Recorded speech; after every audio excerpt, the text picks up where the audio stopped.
लक्ष्मी सबसे ज्यादा प्रसन्न कौन से दिन होती है? जम के बोलिए जरा। शुक्रवार। तो शुक्रवार को लक्ष्मी सबसे ज्यादा प्रसन्न क्यों होती है? उसका प्रसन्न होने का कारण क्या था? लक्ष्मी जी के दो भाई थे, दोनों की शादी नहीं हो रही थी, दाता और विधाता, दोनों का विवाह नहीं हो रहा।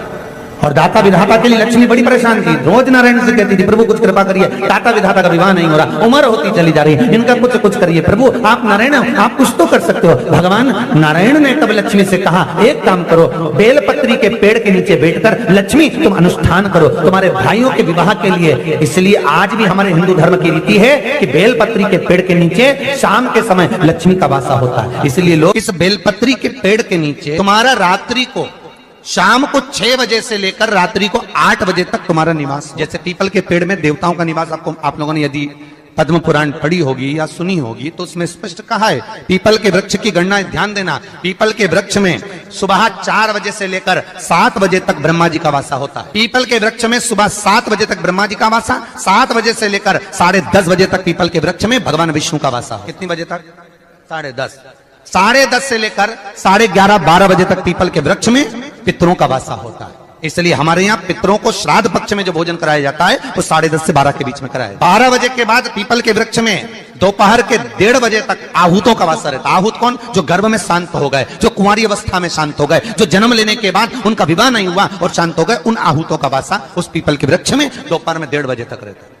उसके बाद में प्रेतों का वासा चालू होता है। इसलिए दोपहर के समय पीपल के पेड़ की परिक्रमा नहीं। फिर शाम को 4 बजे से 7 बजे तक पीपल के वृक्ष में शंकर जी का वासा होता है। इसलिए शाम के समय पीपल की परिक्रमा नहीं। 7 बजे के बाद में पीपल के वृक्ष में रात्रि को 9 बजे तक कुबेर का वासा होता है।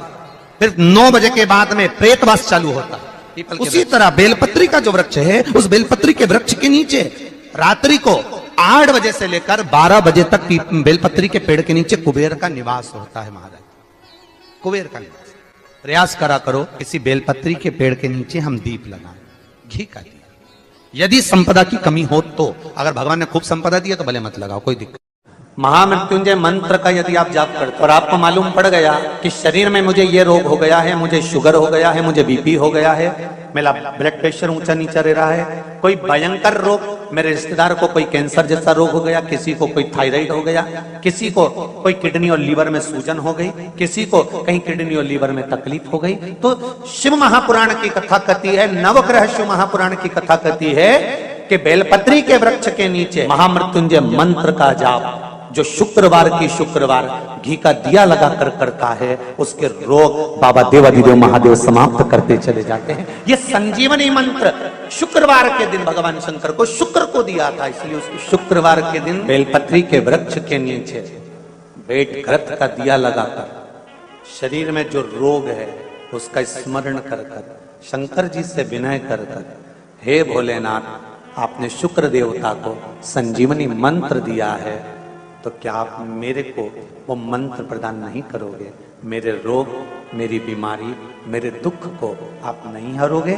शिव से कहो ये शरीर आपने दिया है और भजन करने के लिए दिया है, स्मरण करने के लिए दिया है, कीर्तन करने के लिए दिया है, तो संभालोगे भी आप। और बेलपत्री की ओर मुख कर कर घी का दिया लगाकर महामृत्युंजय मंत्र का स्मरण कर लेने पर धीरे धीरे धीरे धीरे धीरे धीरे वो रोग समाप्ति की ओर। शंकर भगवान को तुलसी नहीं केवल एक बैकुंठ चतुर्दशी के दिन चढ़ती है, वो भी रात्रि के समय पर 12 से 4। शंकर भगवान को तुलसी नहीं चढ़ती। पद्म पुराण कहती है कि शंकर भगवान के मंदिर के बाहर जो तुलसी का वृंद लगाया जाता है, शिव जी के मंदिर के बाहर जो तुलसी का पौधा लगा रहता है या लगाया जाता है, उस तुलसी के पौधे में जितनी मंजरियां लगती हैं, उस मंजरियों में जितने दाने लगते हैं, उतने दाने गिन लिए जाएं और उतने समय का बैकुंठ का वास उस मनुष्य को प्राप्त हो जाता है मृत्यु के बाद। कितना विचित्र बात है, शंकर को तुलसी नहीं चढ़ती, पर शंकर के दरवाजे के बाहर शिव के द्वार पर जो तुलसी का पौधा लगा है, किसी ने लगाया है, किसी ने रोपित करा है, उस पौधे में जितनी मंजरियां लगी हैं, उस मंजरियों में जितने दाने लगे हैं, उस दाने जितने हैं उसको काउंट करा जाए, उसके बराबर उतने ही 1000 वर्षों तक उस जीवात्मा को बैकुंठ का वास मिलता। क्यों?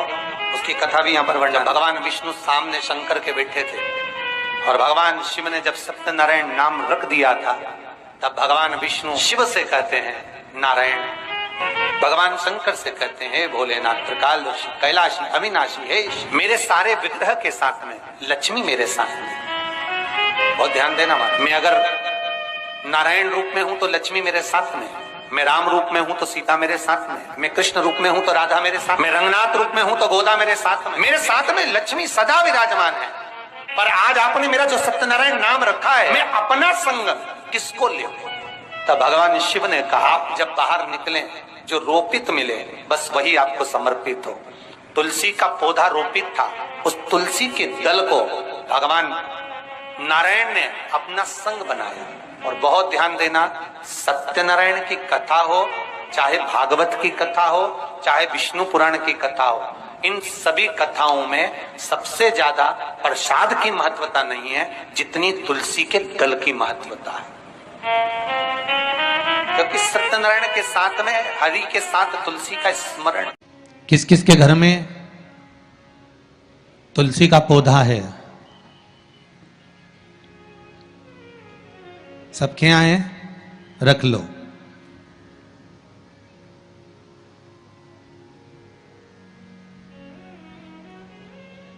कहां लगा है? घर के अंदर कि घर के बाहर? घर के बाहर। ठीक है।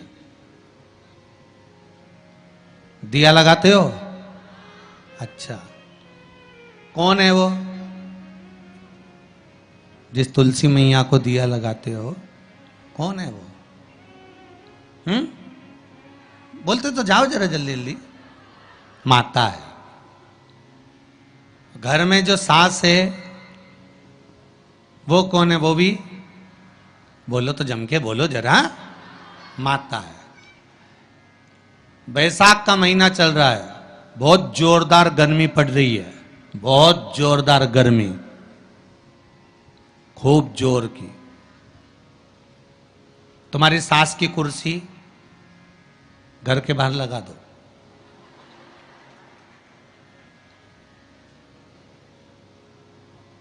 कितने घंटे बैठ सकती है वो?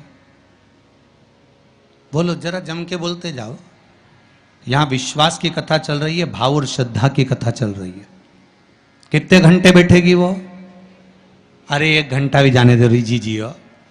15 मिनट ऐसी चिलचिलाती हुई धूप में वो बैठ जाए, बहुत कठिन बात, बहुत कठिन। तुम्हारे घर के दरवाजे पर तुलसी का क्यारा है, तुम उसको दिया लगाती हो, माता कहती हो, पूछती हो, पूजती हो।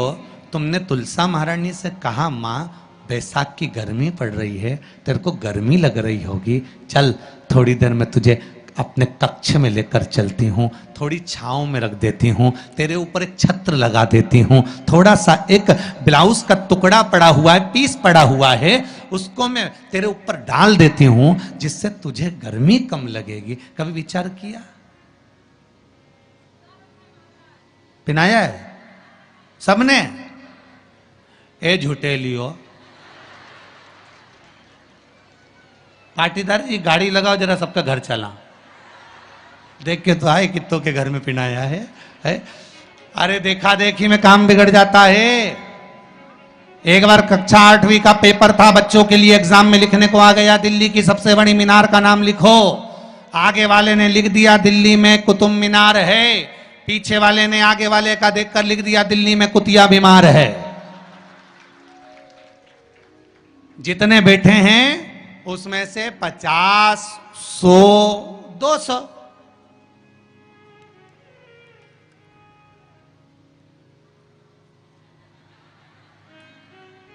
अरे बोलो तो सही है, उतना बहुत।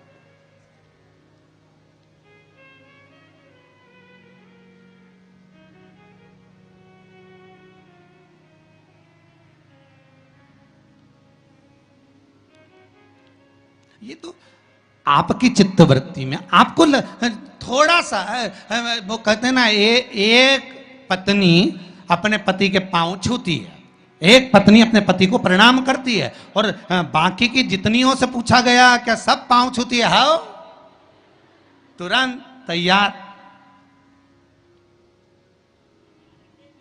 अरे गुरुजी आओ, ये तो उसी में कहा लोग हैं ना, वो एक आप लोग गाते हैं ना, वो देवी जी की आरती, माता पिता का है इस जग में बड़ा ही सुंदर नाता, उसी में का हाल है पति पत्नी का है इस जग में बड़ा ही सुंदर नाता, बैठी बैठी पत्नी खाती, पति कमा कमा मर जाता।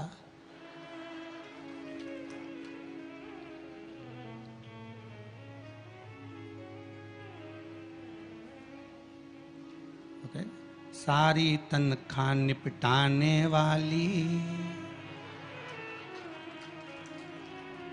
बच्चों के नाम पर आइसक्रीम खुद खा जाने वाली। विचार करे सुख का। अब सोचे कि एक उठाया सब ने, हाँ हमने भी डाल रखा है। अरे थोड़ा सा दिल में, हृदय में, चित्त में, मन में भाव लेकर जा, बस थोड़ा सा भी लाए ना, उतने में तो कल्याण हो गया। जैसे